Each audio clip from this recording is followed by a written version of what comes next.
نحمده ونصلي على رسوله الكريم اما بعد اعوذ باللہ من الشیطان الرجیم بسم اللہ الرحمن الرحیم۔ محترم ناظرین السلام علیکم ورحمۃ اللہ وبرکاتہ۔ میں ہوں میاں محمد اکرم آپ کی خدمت میں حاضر۔ ناظرین، ہمارے پیارے نبی حضرت محمد مصطفیٰ صلی اللہ علیہ وسلم کی ایک حدیث کا مفہوم ہے کہ آپ صلی اللہ علیہ وسلم نے فرمایا کہ جب اللہ تعالیٰ کسی اپنے بندے سے خوش ہوتے ہیں تو اللہ تعالیٰ فرشتوں سے وہ حکم دیتے ہیں کہ اے میرے فرشتوں، اس بندے سے میں محبت کرتا ہوں، تم بھی اسے محبت کرو اور دنیا والوں کے دلوں میں بھی اس کے لیے محبت پیدا کر دو۔ اور پھر وہی ہوتا ہے کہ جیسے اللہ تعالیٰ محبت کرتے ہیں، فرشتے بھی اس سے محبت کرنے لگتے ہیں اور دنیا والے بھی اس شخص سے محبت کرنے لگتے ہیں۔ اور جب اللہ تعالیٰ کسی شخص سے ناراض ہوتے ہیں، ان سے غصہ ہوتے ہیں، تو اللہ تعالیٰ اپنے فرشتوں کو حکم دیتے ہیں کہ مجھے بھی اس شخص سے غصہ ہے، آپ بھی اس سے غصہ کریں، اس کے لیے بغض رکھیں اور دنیا والوں کے دلوں میں بھی اس کے لیے بغض کر دیں۔ اور پھر وہی ہوتا ہے کہ جب ان کے اندر بھی بغض پیدا ہو جاتا ہے تو پھر وہ لوگ بھی اس شخص سے نفرت کرنے لگتے ہیں اور ان کے دلوں میں بھی ان کے لیے اللہ کی طرف سے بغض پیدا ہو جاتا ہے۔ ناظرین، اس وقت جو نظام حکومت ہے اور اس حکومت میں جتنے لوگ بھی ہیں، یہ ایسے سمجھیں کہ یہ اللہ کے غضب کا شکار ہو چکے ہیں کہ اس وقت میرے خیال میں پاکستان کی تاریخ میں کبھی ایسے نہیں ہوا کہ 25 کروڑ عوام کسی حکومت سے اتنی حد تک نفرت کرنے لگے ہوں اور اتنی حد تک ان کے اندر بغض پیدا ہو گیا ہو۔ یہ میرے اللہ کا نظام ہے۔ یاد رکھیں کہ 24 گھنٹے کی زندگی میں اللہ وہ قادر مطلق ہیں کہ عزت والوں کو ذلیل کر رہے ہیں اپنی قدرت سے اور ذلیلوں کو عزت دے رہے ہیں کیونکہ اللہ نے اپنی قدرت دکھانی ہے۔ یہ اللہ کا نظام ہے۔ اللہ خود فرماتے ہیں وَتُعِزُّ مَن تَشَاءُ وَتُذِلُّ مَن تَشَاءُ بِيَدِكَ الْخَيْرُ إِنَّكَ عَلَىٰ كُلِّ شَيْءٍ قَدِيرٌ۔ یہ عزت ذلت سب میرے اللہ کے ہاتھ میں ہے اور وہ ہر شے پہ قادر ہے۔ آج یہ نظام، یہ حکومت، ان کے ہینڈلرز، ہماری ملٹری اسٹیبلشمنٹ، یاد رکھیں اس وقت یہ اللہ کے غضب کے شکار ہے کہ عوام اس حد تک ان سے نفرت پیدا کر چکی ہے اپنے دلوں میں۔ اور جس طرح آپ دیکھ رہے ہیں کہ وہ مریم نواز صاحبہ ہو یا باقی جتنے لوگ ہوں، ان کو جس طرح کے القاب دیے گئے ہیں وہ مناسب نہیں ہے کہ میں وہ القاب آپ کے گوش گزار کروں۔ یہ یاد رکھیں یہ میرے اللہ کا ہی نظام ہے۔ ان سے ایسا کوئی بد کرداری کا کوئی مظاہرہ ہوا ہے لوگوں سے کہ آج یہ اس نیٹ پہ پہنچ چکے ہیں۔ یہ ایسے سمجھے کہ عرصہ دراز کا ایک اس ملک کا کچرا تھا اور عمران خان نے اس کچرے کو ایسے سمجھے کہ پاکستان کے گلی کوچوں سے چن چن کر اکٹھا کر دیا ہے۔ اب اس کو آگ لگانا باقی ہے اور وہ عنقریب اس کے لیے حالات پیدا ہو گئے ہیں۔ عمران خان نے جس طرح کی آواز دی ہے، جس طرح پروٹیسٹ کی، اور اللہ کے فضل سے جو پاکستان اور پھر پنجاب کا جو دل ہے وہ لاہور ہے، وہاں سے آواز اٹھ چکی ہے۔ اس سے پہلے جو کچھ پی ٹی آئی کے جو قیادت میں جو منافقین تھے وہ اس طرح کے شوشے چھوڑ رہے تھے کہ شاید مومنٹم اس طرح کا تحریک نہ بنے پی ٹی آئی کے کارکنان کی طرف سے، لیکن یاد رکھیں انہوں نے، لاہوریوں نے جا کر ثابت کر دیا۔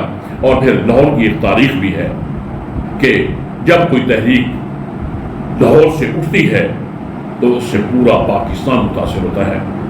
اور اس وقت جو حالات چل رہے ہیں، یہ عنقریب ایک وقت آئے گا کہ ہم ان حکمرانوں کو جو شرم سے ڈوب نہیں مرتے، جہاں بارش کے پانی سے پورا ملک ڈوب گیا ہے لیکن ان کو چلو بھر پانی نہیں ملا جس سے یہ ڈوب کر مر جائیں۔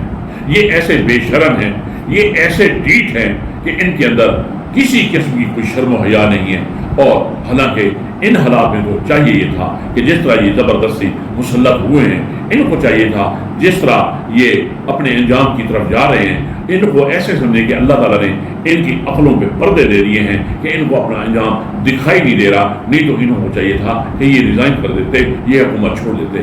لیکن یاد رکھیں جب تقدیر کا لکھا غالب آنا ہوتا ہے تو پھر انسان کو کچھ نہیں سوچتا. آج ان کا حال بھی یہ ہے کہ ان کو کچھ نہیں سوچ رہا. وجہ یہ ہے کہ یہ بھی اللہ کے عذابوں کی قسموں میں سے ایک قسم ہے، اور عنقریب ہم ان کو خود ڈوبتا دیکھیں گے. ان کا انجام بطور تاریخ کے آنے والی نسلوں کو پڑھایا جائے گا کہ اس طرح کا یہ ظالموں کا ایک ٹولہ آیا تھا. یہ وہ لوگ ہیں جنہوں نے ایسے سمجھے کہ عوام کے خلاف انہوں نے ایک اتحاد بنا رکھا ہے، اور یہ لوگ ہیں اور ساتھ والی ملٹری اسٹیبلشمنٹ ہے. اور یاد رکھیں جو لوگ یہ کہتے ہیں کہ ان کا آپس میں اتحاد ہے، یہ لفظ اتحاد کے لیے بھی ایسے سمجھے شرمندگی ہے. یہ ان لوگوں کا اتحاد نہیں ہے. ان کی تو میں مثال ایسے دوں گا کہ جیسے قصاب کے پھٹے کے نیچے آپ دیکھتے ہیں کہ وہاں پہ کتے بیٹھے ہوتے ہیں، اور کتوں کا کوئی یاد رکھے کوئی اتحاد نہیں ہوتا. وہ بوٹی کے اور ہڈی کے چکر میں بیٹھے ہوتے ہیں کہ جیسے ہی ان کو موقع ملتا ہے وہ ہڈی یا بوٹی وہ اٹھا کر وہ اپنے لیے سوچتے ہیں. ان کا کوئی اتحاد نہیں ہوتا، وہ اجتماعی طور پہ ان کی وہ سوچ نہیں ہوتی. اس وقت یہ جو حکومت کا ٹولہ ہے یہ بالکل اسی مثال کے عین مطابق اس وقت یہ کام کر رہا ہے، اور اپنے مفادات اور یہ ایسے سمجھے کہ ہماری جو ملٹری اسٹیبلشمنٹ ہے وہ ایسے سمجھے کہ گوشت کا پھٹا لگا کر بیٹھی ہے. لیکن یاد رکھیں یہ اللہ کا نظام ہے کہ ظلم کا نظام تو کسی صورت پہ بھی نہیں چل سکتا. یاد رکھیں اس وقت جو پاکستان میں عوام کے حالات ہیں یقیناً ان پر جینا دو بار ہو گیا ہے. مہنگائی کا ایک طوفان اٹھا ہوا ہے، اور پھر اس مہنگائی پہ ان بے شرموں کو لحاظ تک نہیں ہے کہ یہ اعتراف کر دے کہ یہ واقعی مہنگائی ہے. یہ عمران خان تھے کہ جب اس وقت مہنگائی کی حالانکہ یہ پوزیشن نہیں تھی، لیکن پھر بھی وہ جہاں کہیں بھی جاتے تھے وہ یہ کہتے تھے کہ میں مانتا ہوں کہ مہنگائی ہو رہی ہے، لیکن کورونا ہے، اس طرح کے حالات ہیں. وہ اعتراف کرتا تھا، اور یہ ایسے بے شرم اور ڈیٹ ہیں یہ اعتراف نہیں کرتے. آج انہی کو دیکھ لیں، مولانا فضل الرحمان صاحب کو دیکھ لیں. یقین جانیے کہ یہ وہ شخص ہے جس نے علماء کے تقدس کو بھی مجروح کیا ہے.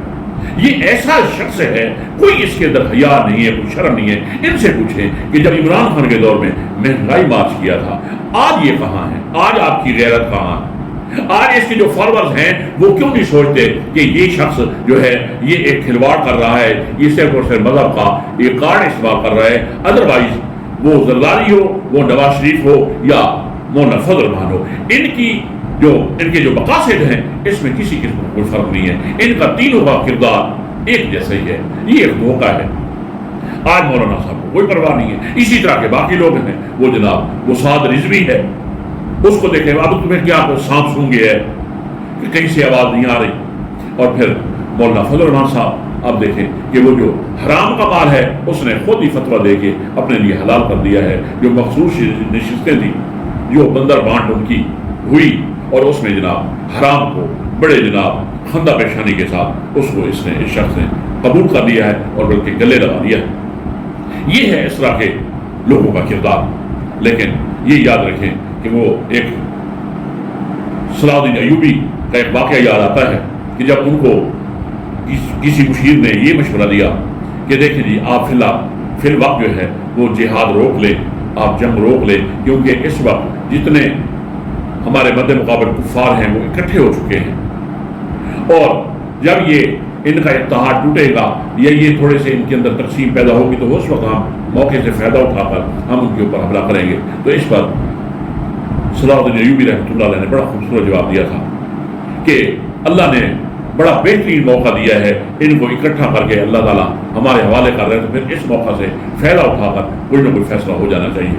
اور پھر وہی ہوا جو آپ بھی جانتے ہیں، ہم بھی جانتے ہیں. اس وقت یہ جو لوگ ہیں یہ بھی ایسے سمجھیں کہ یہ اکٹھے ہو چکے ہیں، اور یہ یاد رکھیں اللہ نے ہی ان کو اکٹھا کیا ہے.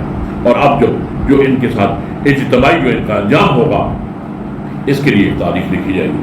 تو ناظرین اگلی خبر یہ کہ جس طرح یہ بڑھکے مار رہے تھے کہ جناب عمران خان کے بیٹے آئیں گے جب پاکستان میں تو ان کو اریسٹ کر دیا جائے گا، اب ہم بھی دیکھیں گے، اب ہم بھی ان کی جرت کو دیکھیں گے، اب ہم بھی اپنی ملٹری اسٹیبلشمنٹ کی جرت کو دیکھیں گے کہ یہ کیا کرتے ہیں. وہ یاد رکھیں کہ وہ اس وقت جو آ رہے ہیں وہ اکیلے نہیں آ رہے، ان کے ساتھ انٹرنیشنل میڈیا بھی ہے، ان کے ساتھ انسانی حقوق کی تنظیموں کے سربراہ بھی ہیں، لوگ بھی شامل ہیں.